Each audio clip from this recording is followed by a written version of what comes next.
रजसी प्रलयम गत्वा कर्म संगीषु जायते तथा प्रलीनस्तमसी मूढ़ योनिषु जायते। पदच्छेद। रजसे अर्थात रजोगुण में, प्रलयम अर्थात मृत्यु को, गत्वा प्राप्त होकर, कर्म संगिषु अर्थात कर्म व फलों में आसक्त मनुष्यों में, जायते उत्पन्न होता है, तथा यानी और, प्रलीनः अर्थात मरा हुआ, तमसी अर्थात तमोगुण में, मूढ़ योनिषु अर्थात निम्न योनियों में, जायते उत्पन्न होता है। अनुवाद। रजोगुण के बढ़े होने की दशा में मृत्यु को प्राप्त होकर अर्थात मरकर मनुष्य कर्म व फलों में आसक्त मनुष्यों में यानी मनुष्य योनि में जन्म लेता है, और तमोगुण के बढ़ने पर मरा हुआ मनुष्य कीट पतंग, पशु पक्षी, वृक्ष लता आदि निम्न योनियों में उत्पन्न होता है। कर्मणः सुकृतस्य याहु सात्विकम निर्मलम फलम, रजस्तु फलम दुखम अज्ञानम तमसा फलम। पदच्छेद।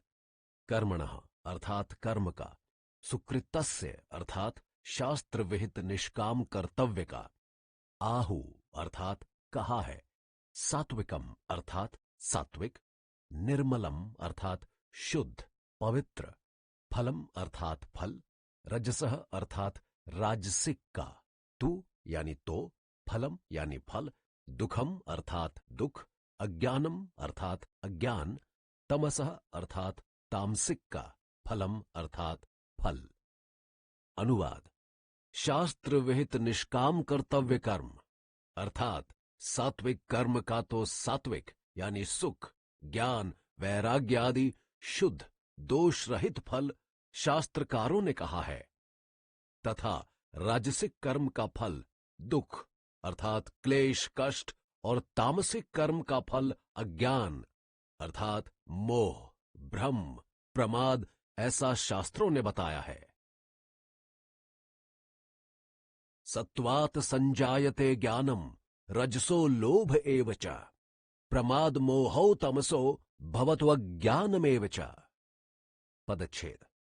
सत्वात् अर्थात सत्व गुण से, संजायते अर्थात उत्पन्न होता है, ज्ञानम अर्थात ज्ञान, रजसः अर्थात रजोगुण से, लोभ अर्थात लालच, एव अर्थात निसंदेह, च अर्थात और, प्रमाद मोहौ अर्थात अनवधानता एवं भ्रांति, तमसः अर्थात तमोगुण से, भवतः अर्थात उत्पन्न होते हैं, अज्ञानम अर्थात अविवेक, एव भी, च यानी तथा। अनुवाद। सत्व गुण से ज्ञान अर्थात प्रकाश, सुख, शांति आदि सभी सात्विक भाव उत्पन्न होते हैं, तथा रजोगुण से निसंदेह, लालच, प्रवृत्ति, आसक्ति, कामना, कार्यारंभ आदि समस्त राजसिक भाव प्रादुर्भूत होते हैं, और तमोगुण से अनवधानता एवं भ्रांति पैदा होती हैं, तथा अविवेक, निद्रा, आलस्य, अप्रकाश, अप्रवृत्ति आदि समग्र तामसिक भाव भी उसी से जन्म लेते हैं।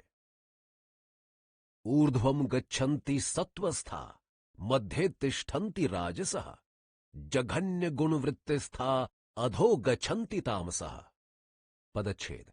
ऊर्ध्वम अर्थात उच्च लोकों को, गच्छन्ति अर्थात जाते हैं, सत्वस्था अर्थात सत्व गुण में स्थित सात्विक मनुष्य, मध्य अर्थात बीच में, तिष्ठन्ति अर्थात रहते व ठहरते हैं, राजसः अर्थात रजोगुण में स्थित राजसिक मनुष्य, जघन्य गुण वृत्तिस्था अर्थात तमोगुण वृत्ति में स्थित, अध अर्थात अधोगति को अर्थात नीच योनियों को, गच्छन्ति अर्थात जाते हैं यानी प्राप्त होते हैं, तामसः अर्थात तामसिक मनुष्य। अनुवाद। सत्व गुण में स्थित सात्विक मनुष्य मरणोपरांत स्वर्ग आदि उच्च दिव्य लोकों को जाते हैं अथवा प्राप्त होते हैं। रजोगुण में स्थित राजसिक मनुष्य मध्य में अर्थात मनुष्य लोक में ही रहते ठहरते हैं, तथा तमोगुण के कार्य रूप निंद्रा, प्रमाद और आलस्य आदि में स्थित तामसिक मनुष्य अधोगति को यानी कीट पतंग, पशु पक्षी, लता वृक्षादि नीच योनियों को तथा नरक आदि निम्न लोकों को जाते व पहुंचते हैं। नान्यम गुणेभ्य कर्तारम यदा द्रष्टानुपश्यति गुणेभ्यश्च परम वेत्ति मदभावम सोधिगच्छति। पदच्छेद। न अर्थात नहीं, अन्यम औरों को, गुणेभ्य अर्थात गुणों के अतिरिक्त, कर्तारम अर्थात करने वाला, यदा यानी जब, दृष्टा अर्थात साक्षी, अनुपश्यति देखता है अर्थात मानता है, गुणेभ्य अर्थात गुणों से, च यानी और, परम अर्थात परे अतीत, वेत्ति अर्थात जानता है, मदभावम अर्थात मेरे स्वरूप को, सह यानी वह, अधिगच्छति अर्थात प्राप्त हो जाता है। अनुवाद। जब मनुष्य अपने को कर्ता भोक्ता के बजाय उदासीन दृष्टा साक्षी समझने लग जाता है और वह उदासीन साक्षी तीनों गुणों के अतिरिक्त किसी और को कर्ता नहीं देखता, अर्थात गुण ही गुणों में बरतते हैं ऐसा मानता है, तथा तीनों गुणों से अत्यंत परे सच्चिदानंद स्वरूप मुझ परमात्मा को तत्व से भलीभांति जानता है, तब वह मेरे स्वरूप को प्राप्त हो जाता है, यानी उसे ब्रह्म की अभिन्न भाव से साक्षात प्राप्ति हो जाती है। गुणानेतान्तीत्य त्रीन देहि देह समुद्भवान जन्म मृत्यु जरा दुखैर विमुक्तो मृतमश्नुते। पदच्छेद।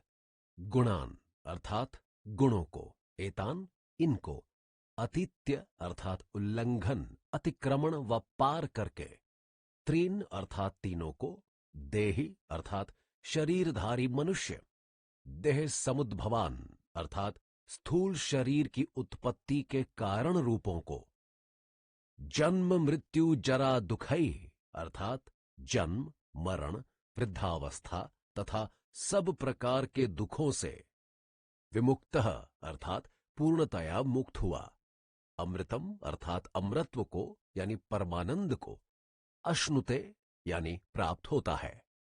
अनुवाद। मनुष्य स्थूल शरीर की उत्पत्ति के कारण रूप इन तीनों गुणों को उल्लंघन करके जन्म मरण वृद्धावस्था तथा सब प्रकार के दुखों से पूर्णतया मुक्त होकर अमृत्व को अर्थात परमानंद को प्राप्त हो जाता है, यानी गुणातीत होने पर जीवात्मा परमात्मा ही बन जाता है। अर्जुन उवाच। कैर्लिङ्गैस्त्रीन् गुणानेतान् तीतो भवति प्रभो किमाचारः कथं चैतांस्त्रीन् गुणान्ति वर्तते। पदच्छेद।